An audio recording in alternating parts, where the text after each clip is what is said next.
அப்புறம் பேப்பர் 1 வந்து எப்படி படிக்கலாம், ஒவ்வொரு சப்ஜெக்டையும் வந்து எவ்வளோ நாள் வந்து டைம் எடுத்து படித்தா நம்ம வந்து பொறுமையாக அதுக்கப்புறம் அந்த கண்டென்ட் வந்து மறக்காத அளவுக்கு படிக்கலாம் அப்படின்றது தான் இந்த வீடியோவில் நான் உங்களுக்காக ஷேர் பண்ணியிருக்கேன்.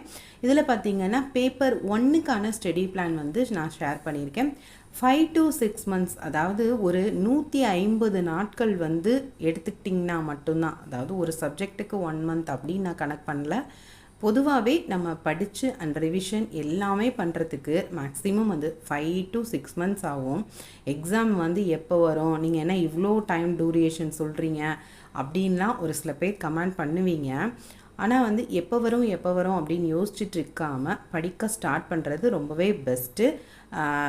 மேக்ஸிமம் வந்து 150 நாட்கள் வந்து தேவைப்படும். சில பேர் சொல்லுவாங்க 90 daysல படித்து முடிச்சிடலாம், 60 daysல படித்து முடிச்சிடலாம் அப்படின்ட்டு. அந்த மாதிரி படிக்கிறது வந்து ரொம்ப